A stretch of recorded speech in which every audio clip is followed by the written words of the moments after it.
The signal came at 3:47 station time, cutting through the quiet hum of the relay station like a knife through silk. Lieutenant sat up straight in her chair, her coffee growing cold beside her as the emergency beacon flashed red across her screen. She had been stationed at Coalition Relay Point 9 for 3 years. In all that time, she had handled maybe a dozen distress calls. Most were ships with engine trouble or colonies requesting medical supplies. Nothing serious, nothing like this. The voice on the recording was not calm. It belonged to someone named Ambassador N, and he was terrified. "This is the colony on Nexus 7. We are under attack. Raiders have entered our system. We have no military. We have no weapons. Please, we need help. Anyone who can hear this, please send backup." Played the message 3 times. Her hands were steady as she typed, but her heart was beating fast. They were a peaceful species. They looked like tall birds with soft blue feathers and gentle eyes. They were scientists and farmers. They had never fought a war in their entire history. They were the opposite. They were raiders, pirates. They took what they wanted and killed anyone who got in their way. Their ships were ugly and their weapons were cruel. No one in the galaxy wanted to see ships in their sky. Check the coordinates. Nexus 7 was far from any coalition military base. The closest patrol was at least 2 weeks away at standard speed. By then, they would be dead or enslaved. But there was another option. Looked at the communication panel. There was a direct line to Earth. Humans were new to the Galactic Coalition. They had only joined 8 years ago. Most species still did not know what to think of them. They were strange creatures. They laughed too loud and ate too much. They made friends too easily and held grudges too long. They were emotional in ways that made other species uncomfortable. But they were also fast. Human ships were the fastest in the known galaxy, and humans had a reputation for responding to distress calls. Made her decision. She forwarded the message to Earth Command with a simple note, "Colony under attack, requesting immediate assistance." She expected to wait hours for a response, maybe days. Coalition bureaucracy moved slowly. The response came in 11 minutes.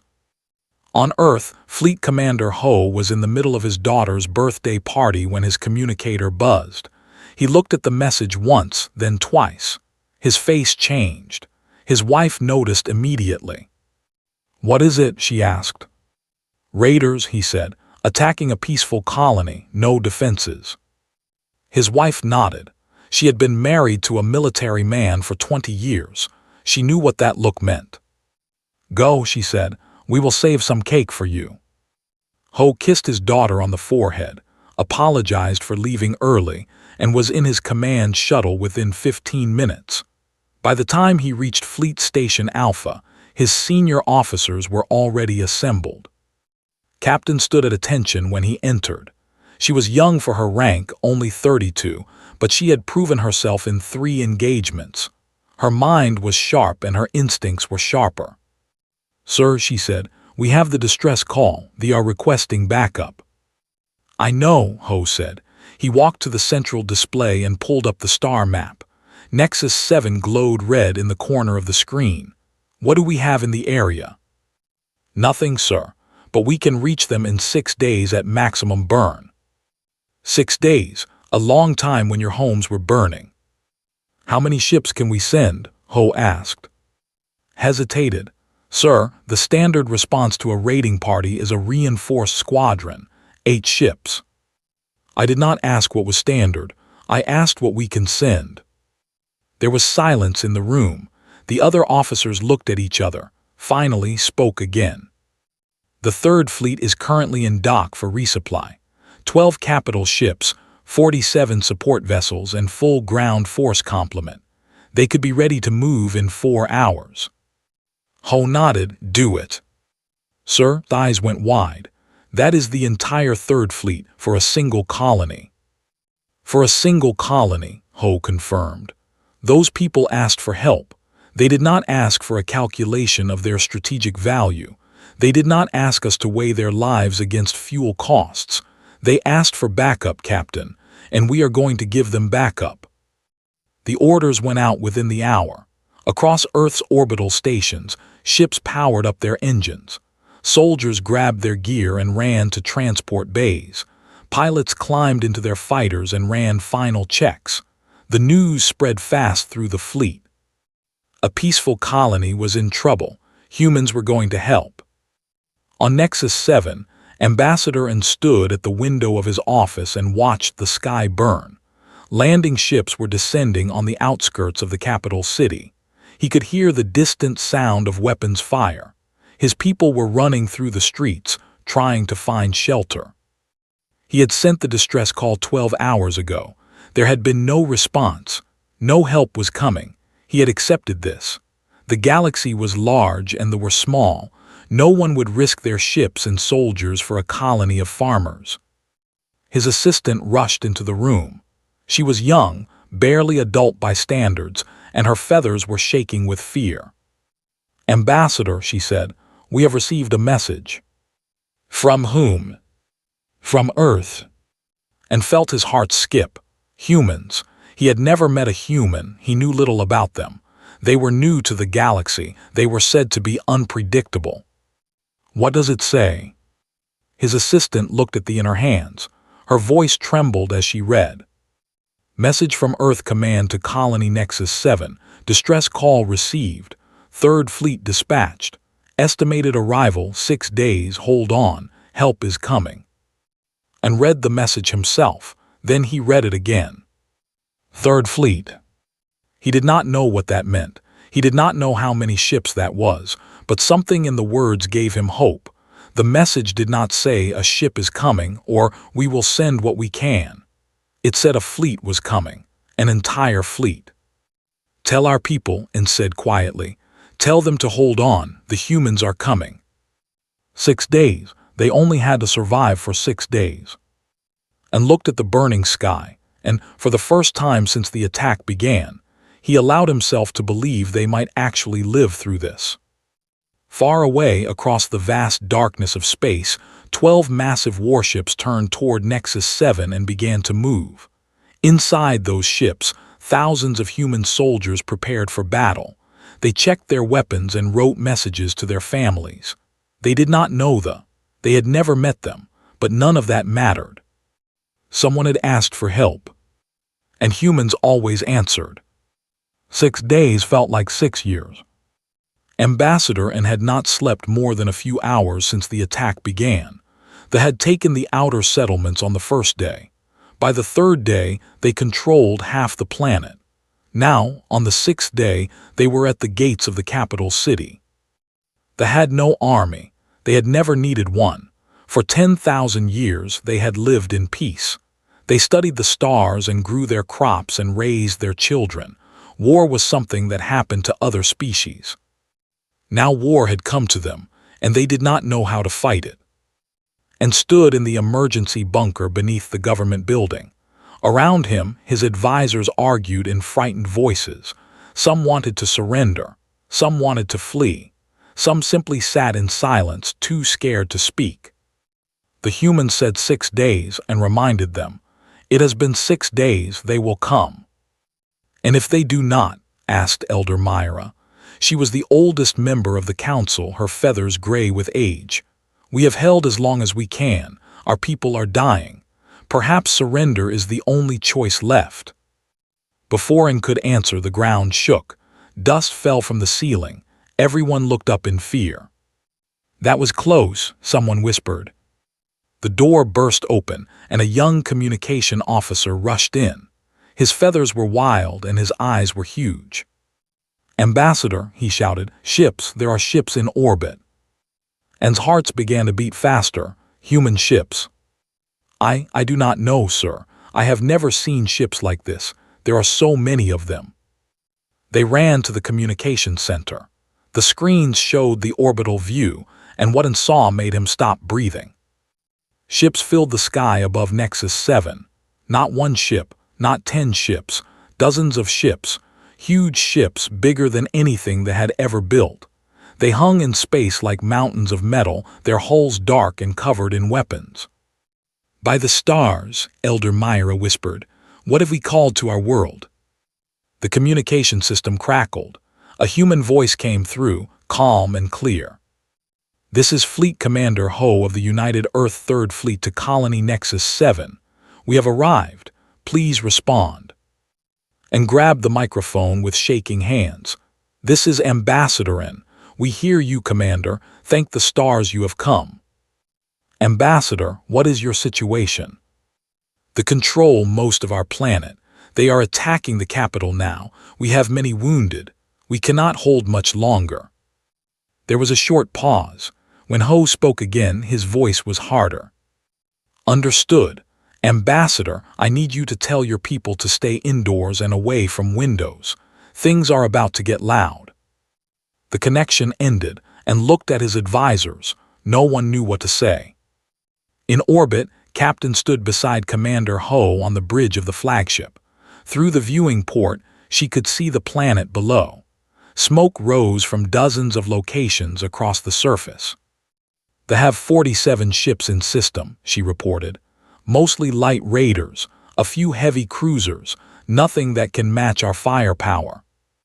And on the ground, approximately 8,000 soldiers. They have spread across the planet to loot and capture prisoners. Ho nodded slowly. He had seen this before. They were not an army. They were scavengers. They attacked weak targets and ran when facing real opposition. They had made a mistake attacking this colony. Begin deployment, Ho ordered. All ground forces to the capital city, fighter squadrons to provide air support. And, sir, target their flagship. I want to send a message. The battle began. Human fighters poured from the carrier ships like angry insects. They were small and fast, cutting through space toward the formation. The ships tried to respond, but they were too slow. Human weapons were precise. Within minutes, 3 raiders were nothing but expanding clouds of debris. On the planet's surface, descended through the atmosphere. They were ugly, box-shaped things, built for one purpose, delivering soldiers to the battlefield as fast as possible. Sergeant Dong Jun was in the first wave. He stood with his squad in the cramped hold of the, checking his rifle for the 10th time. His soldiers were quiet. They had all done this before. Remember the mission, Dong Jun said. Protect the civilians first. Engage the enemy second. These people have been through hell. Let us show them what human soldiers look like. They hit the ground hard. The doors opened. Smoke and noise flooded in. Dong Jun was the first one out. The capital city was a mess. Buildings were burning. The streets were filled with rubble. Civilians ran in every direction, their blue feathers stained with ash and blood. The sound of weapons echoed between the buildings. Move, Dong Jun shouted. Secure that intersection. His squad spread out with practiced speed. They moved like water, flowing around obstacles and covering each other. A group of soldiers appeared at the end of the street. They were big and ugly, with gray skin and too many teeth. They saw the humans and raised their weapons. They never got a chance to fire. Dong Jun's squad cut them down in seconds. The civilians nearby screamed in shock. They had never seen violence like this. They had never seen anyone move so fast or shoot so straight. One of them, a young female with trembling feathers, stared at Dong Jun with wide eyes. Are you the humans?" she asked. Dong Jun lowered his weapon and offered her his hand. "Yes, ma'am, we are here to help. Is there a shelter nearby?" She pointed down a side street. "The school. Many of our people are hiding there." "Stay behind us. We will get you there safely." More human soldiers were landing every minute. They spread through the city like a wave, pushing the back street by street. The aliens had never faced anything like this. They were used to fighting farmers and scientists. They were not prepared for professional soldiers who trained every day for moments like this. In orbit, the flagship tried to run. It turned toward open space, engines burning at maximum power. It did not get far. 2 human destroyers cut off its escape. Their weapons fired in perfect sync. The flagship's shields collapsed. Its hull cracked.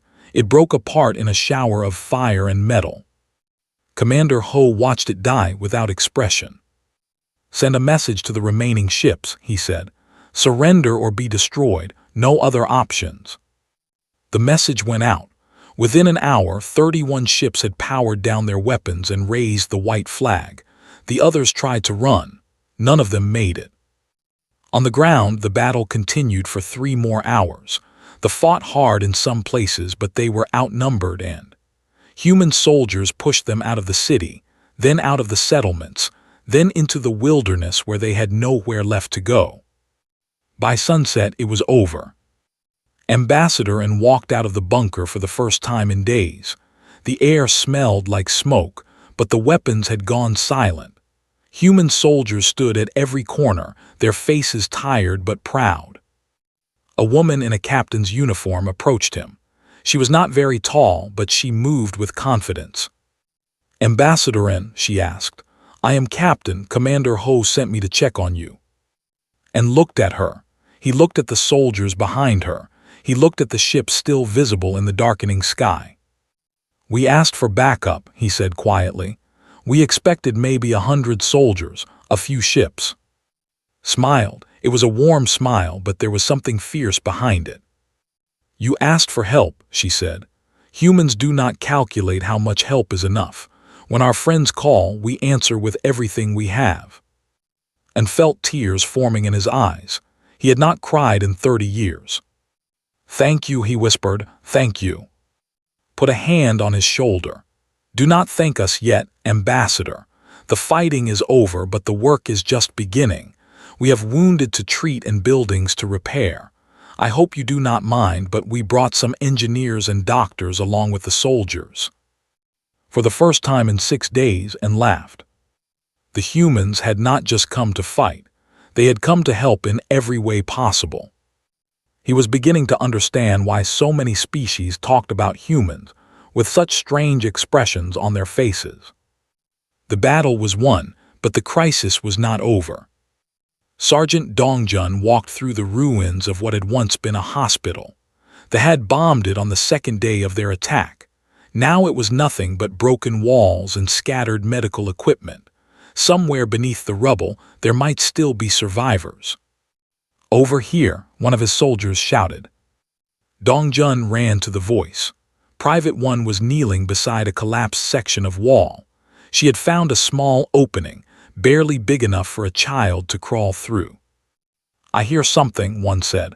"Voices very weak." Dongjun listened. She was right. Somewhere below, someone was calling for help. "Get the rescue team," he ordered. "Now."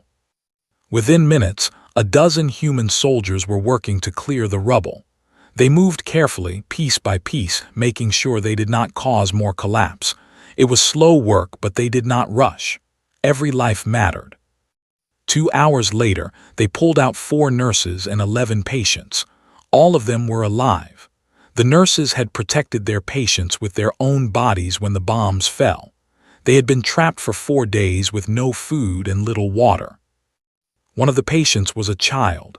She was small and thin, her blue feathers dull from dehydration. She looked up at Dongjun with huge, frightened eyes. Dongjun knelt down so he was at her level. He smiled gently. "Hello, little one," he said. "You are safe now. The bad ones are gone." The child stared at him. She had never seen a human before. He probably looked very strange to her, with his flat face and his skin that had no feathers. Then slowly, she reached out and touched his hand. "Warm," she said. Her voice was barely a whisper. "Yes," Dongjun said. "Humans are warm. It is one of the few good things about us." He picked her up carefully and carried her to the medical tent that Captain's team had set up in the city square. Human doctors were working side by side with healers, treating the wounded. The tent was crowded and noisy, but everyone moved with purpose. Across the city, similar scenes were playing out everywhere. Human soldiers were not just fighting, they were helping. They carried wounded to safety. They shared their food and water with hungry refugees. They stood guard outside shelters so that families could sleep without fear for the first time in a week. Some of them were even playing with children. Private Bai had found a group of young hiding in a basement. They were scared and confused, separated from their parents during the chaos of the attack. She did not know their language well, but she knew how to make children laugh. She showed them magic tricks, simple ones like making a coin disappear and reappear behind their ears. The children did not have ears like humans did, but they understood the game. They laughed and clapped their small hands together. Again, they chirped, "Do it again." Bai did the trick again, and again, and again. She kept doing it until an adult came to collect the children. The adult looked at Bai with an expression she did not recognize. "You are a soldier," the adult said. "You came here to fight." "I came here to help," Bai corrected. "Fighting is just one way to help. Making children smile is another." The adult's feathers shook slightly. Bai later learned that this was how expressed deep emotion. "We did not expect this," the adult said quietly. "We did not expect you to be kind." Bai thought about that for a long moment. It made her sad to think that kindness was unexpected, but she understood. The galaxy was full of species who saw war as nothing but destruction. Humans were different. "We are not kind because it is easy," Bai said. "We are kind because it is right. And because we have been where you are now, we know what it is like to be afraid and alone. We know what it means to need help." At the command center, Fleet Commander Ho received reports from all across the planet. The news was mostly good. They had been defeated or captured.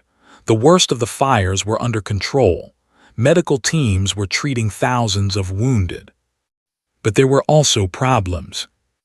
Some parts of the planet were still dangerous. Small groups of soldiers had fled into the mountains and forests. They were desperate now, like wounded animals, dangerous and unpredictable. "We need to find them," Captain said. "They will attack villages if we do not." "I know," Ho replied. "But our priority is protecting civilians. We will send patrols into the wilderness, but we cannot leave the cities unguarded." An official entered the room. It was Elder Myra, the old counselor who had suggested surrender just days ago. She moved slowly, leaning on a walking stick, but her eyes were sharp. "Commander," she said, "I must speak with you." "Of course, Elder, how can I help?" Myra looked at him for a long moment. When she spoke, her voice trembled. "I have lived for 140 years. I have seen many things. I have met many species. But I have never seen anything like what your people have done today." Ho waited. "When we sent that distress call, I did not believe anyone would come. The galaxy does not work that way. The strong do not help the weak. The powerful do not risk themselves for the powerless. This is how it has always been." "Perhaps," Ho said, "but humans do not always follow the rules." "No," Myra agreed. "You do not. I watched your soldiers today. I watched them carry our wounded through fire. I watched them share their last water with our children. I watched one of your men throw himself onto a grenade to save a group of civilians he had never met." Ho's expression flickered. He had not heard about the grenade. Private Han said quietly, "He is in surgery now. The doctors think he will live." "He will receive a medal," Ho said. His voice was steady, but his hands were not. "And more importantly, he will know that what he did mattered." Elder Myra stepped closer to the commander. She reached up and placed her hand against his chest, over his heart. "What are you?" she asked. "What kind of species crosses the galaxy to die for strangers?" Ho thought about the question. It was a good question. He had asked it himself many times. "We are humans," he said finally. "We are not perfect. We make mistakes. We fight among ourselves. We can be selfish and cruel and short-sighted, but there is one thing we will never do." "What is that?" "We will never ignore a cry for help. It does not matter who is asking. It does not matter if they can pay us back. When someone is in danger and we can help, we help. It is as simple as that." Myra's feathers shook again. This time Ho knew what it meant. "Thank you," she said. "Thank you for coming, thank you for saving us, thank you for being human." That night Dongjun sat on a pile of rubble and looked up at the stars. He was tired.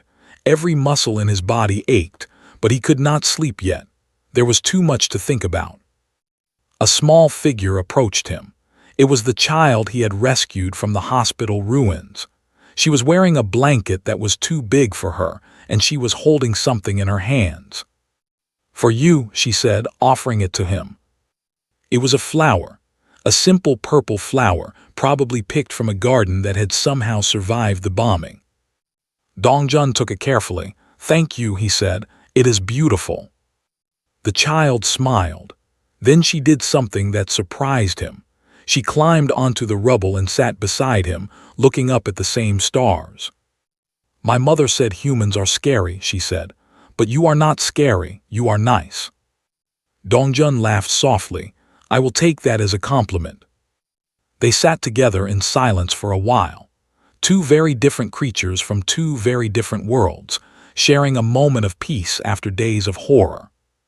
Finally, the child spoke again. "Will you stay?" Dongjun thought about his answer. He knew they would not stay forever. The Third Fleet would leave eventually, but right now that did not matter. "We will stay as long as you need us," he said. "That is a promise." The child leaned against his arm and closed her eyes. Within minutes she was asleep. Dongjun did not move. He sat there all night, watching over her, making sure she felt safe. This was the human way. Not just fighting, not just winning. Caring. The warlord's name was. He had led raiding parties for 30 years.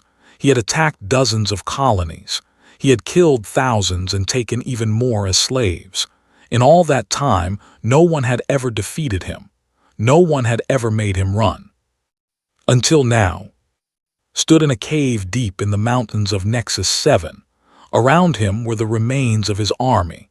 300 soldiers out of the 8,000 he had brought to this planet. The rest were dead or captured. The humans had done this. The humans with their fast ships and their deadly weapons and their soldiers who never seemed to stop. Warlord, one of his commanders, said, "We cannot stay here. The humans are searching the mountains. They will find us." "Let them come," growled. "We will kill as many as we can before we die." But even as he said the words, he knew they were empty. His soldiers were tired and wounded. They had no supplies, no vehicles, no hope of escape. The humans had ships in orbit watching everything. There was nowhere to run. A communication device crackled. One of the soldiers had salvaged it from a destroyed vehicle. "Warlord, someone is trying to contact us." Grab the device. "Who is this?" The voice that answered was calm and cold. "This is Fleet Commander Ho of the United Earth Third Fleet. I am speaking to the commander. You will identify yourself." Bared his teeth. "I am Warlord, and I do not take orders from prey species." "Then you will die in that cave," Ho replied. His voice did not change at all. "I am offering you one chance to surrender. You and your soldiers will be taken prisoner. You will face trial for your crimes, but you will live." "Surrender," laughed. It was an ugly sound. "Do not surrender, we fight until death." "Then death it will be." There was a pause. "But before you make your final decision, I want you to understand something. Look at the sky." Walk to the mouth of the cave. The sun was setting, painting the clouds in shades of orange and red. But that was not what caught his attention. Ships, human ships. There were so many of them that they blocked out the stars as they appeared. Destroyers and cruisers and fighters, all hovering in formation, all pointing their weapons at the mountains. "You brought an army to fight farmers," Ho said. "You thought it would be easy. You thought no one would care. You were wrong." Felt something he had not felt in decades: fear. "What do you want?" he asked. "I told you. Surrender. Complete and unconditional. You will drop your weapons and walk out of that cave with your hands up. My soldiers will take you into custody. That is the only offer you will receive. And if I refuse, then I will turn that mountain into glass. Your soldiers will die. You will die. And we will move on to the next cave and the next hiding spot until every last on this planet is either captured or dead. I have the ships. I have the soldiers.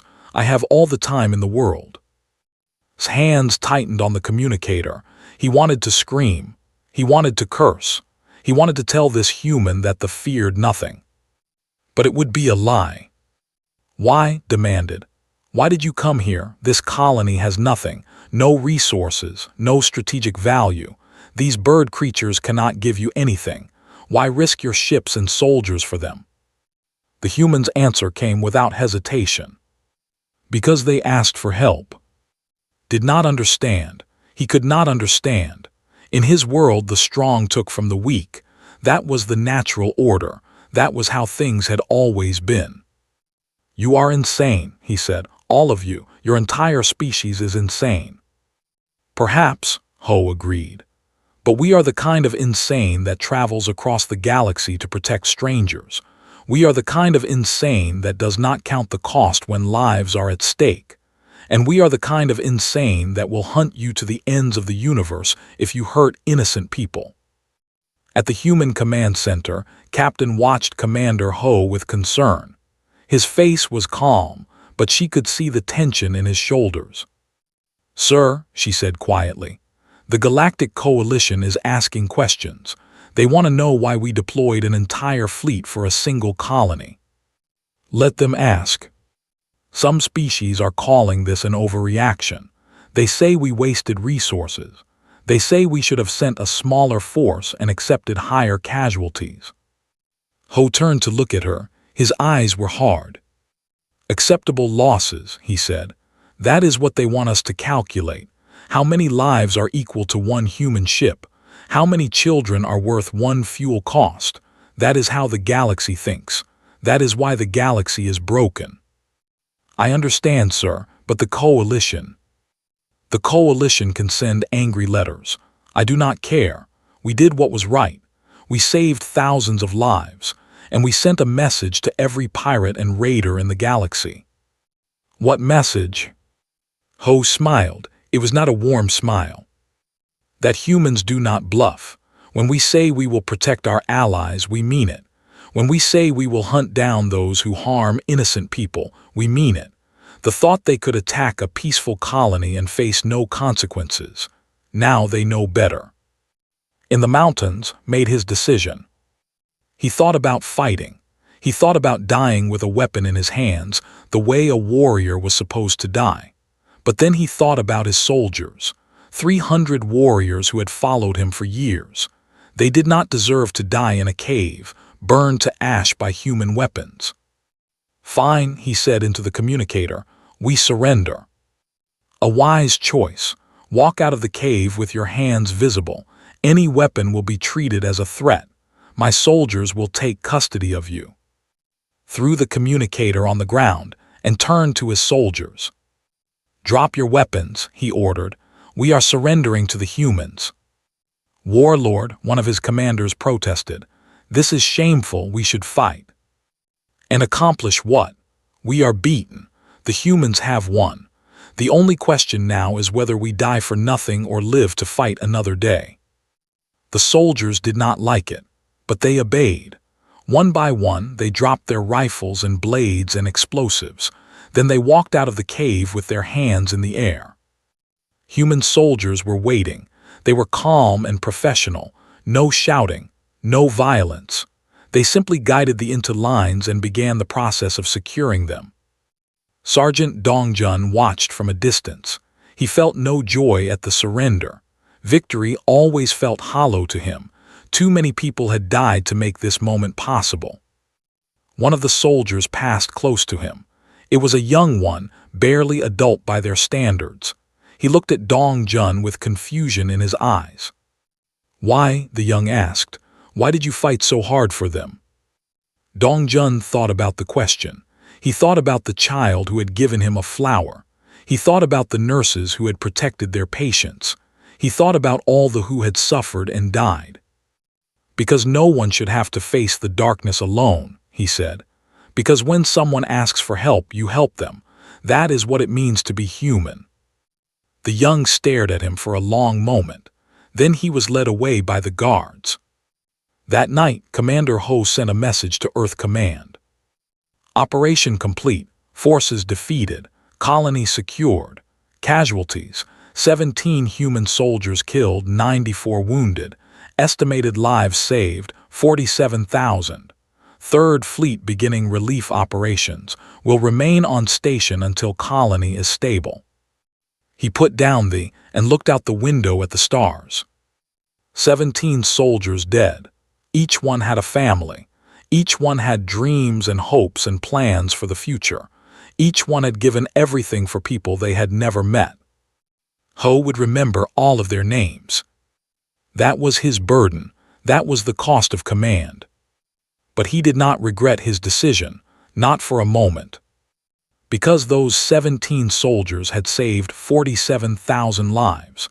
They had shown the galaxy what humans were willing to do for their allies. They had proven that the strong could protect the weak, that power could be used for good. That was worth any cost. That was the human way. 3 months had passed since the Battle of Nexus 7. The Galactic Coalition held an emergency session to discuss what had happened. Representatives from hundreds of species filled the Great Assembly Hall, their voices echoing off the ancient walls. They had all heard the stories. They had all seen the footage, but none of them could agree on what it meant. The humans were reckless, declared Ambassador of the Dominion. He was a large creature with 4 arms and a booming voice. They deployed an entire fleet for a single colony. They spent resources that could have been used elsewhere. This is not how civilized species behave. They saved 47,000 lives, replied Ambassador Kell of the Republic. She was small and delicate, with silver skin that shimmered in the light. Would you have preferred they let them die? I would have preferred a measured response. Send a small force. Accept reasonable losses. That is how the galaxy has always worked. Perhaps that is the problem. The argument continued for hours. Some praised the humans. Some criticized them. Some simply did not understand them. The humans were new to the coalition. They did not follow the rules. They did not think the way other species thought. Finally, the coalition speaker called for order. We have heard many opinions, she said, but we have not heard from the species that matters most. Ambassador and of the, you have requested to address the assembly. You may speak. And rose from his seat. He walked slowly to the central platform, his blue feathers still showing the scars from the attack. Every eye in the room was on him. For a long moment he said nothing.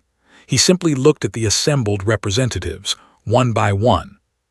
Then he spoke. 3 months ago my world was dying. They had come to take everything we had. Our homes, our children, our lives. We had no weapons, no army, no way to fight back. He paused. We sent a distress call, we begged for help, and we expected nothing, because that is how the galaxy works, is it not? The strong do not help the weak, the powerful do not risk themselves for the powerless. Everyone calculates, everyone measures, everyone asks, what is the profit? What is the benefit? What do we get in return? Anne's voice grew stronger. The humans did not ask those questions. They did not calculate our strategic value. They did not measure the cost of fuel against the worth of our lives. They heard our call and they came, all of them, with everything they had. He turned to look directly at Ambassador. You call this reckless.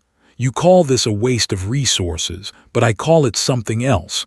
I call it honor. I call it compassion. I call it the kind of courage that this galaxy has forgotten. Shifted uncomfortably, but did not respond. Let me tell you what I saw, and continued. I saw human soldiers run into burning buildings to save our children. I saw human doctors work for 3 days without sleep to treat our wounded. I saw a young man throw himself onto a grenade to save civilians he had never met. He held up his hand. and it was a small metal, silver and shaped like a star. This belonged to Private Han. He died saving 12 of my people. He was 23 years old.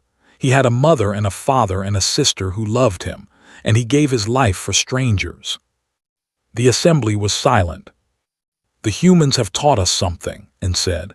They have taught us that there is another way. That strength does not have to mean cruelty. That power does not have to mean domination. That the measure of a species is not what they take, but what they give. He placed the medal on the speaker's podium. I do not know what the future holds. I do not know if the galaxy will learn this lesson or forget it. But I know this. My people will never forget what the humans did for us. We will tell our children, and they will tell their children, and the story will live forever. He looked around the room one last time. When you judge the humans, remember this. They did not ask for payment. They did not ask for praise. They did not ask for anything at all. They simply came, because someone needed help. That is who they are. And that is why they are already changing this galaxy, whether you like it or not. And returned to his seat. The assembly erupted in chaos. Some representatives were angry, some were thoughtful, some were simply confused. But one thing was clear, no one would forget what they had heard. On Earth, Fleet Commander Ho watched the broadcast from his office. Captain stood beside him. That was quite a speech, she said. Ho nodded. The ambassador has a way with words. Sir, do you think the coalition will change? Do you think they will learn from this? Ho thought about the question. It was a good question. He was not sure he knew the answer. Some will, he said finally. Some will see what we did and understand that there is a better way. Others will see it as weakness or foolishness. That is always how it goes. And what about us? What about humans? Ho smiled. It was a real smile this time, warm and proud. We will keep doing what we have always done. We will answer calls for help. We will protect those who cannot protect themselves. We will make mistakes and learn from them. And we will never, ever calculate the worth of a life. On Nexus 7, the rebuilding continued. Sergeant Dong Jun had stayed behind with a small unit to help with reconstruction. He spent his days moving rubble and building houses and teaching children how to play human games. The little girl he had rescued from the hospital ruins followed him everywhere. Her name was, she had no family left, they had taken them all. One day she asked him a question. Dong Jun, why do humans help people you do not know? He stopped working and looked at her.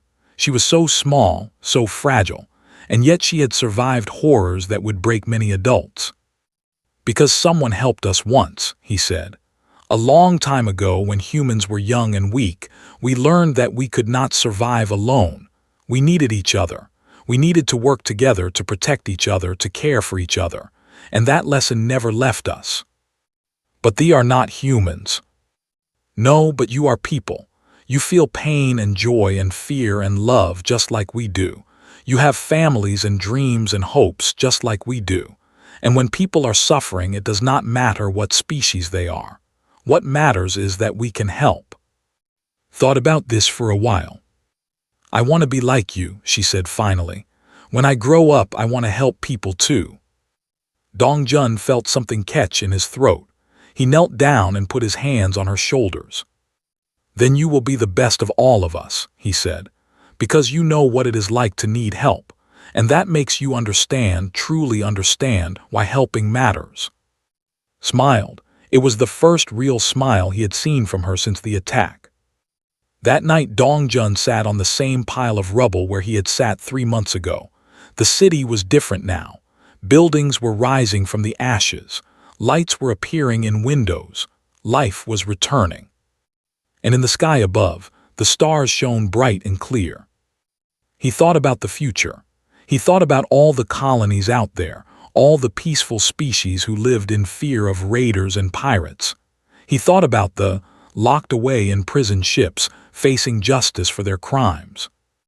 And he thought about the message that had spread across the galaxy. Humans answer calls for help. Humans fight for strangers. Humans do not calculate acceptable losses. It was not a threat, it was a promise. And it was a promise that would change everything. Somewhere across the vastness of space, another species was hearing the story of Nexus 7. Another colony was learning that they were not alone. Another group of frightened people was discovering that if they called for help, someone would answer.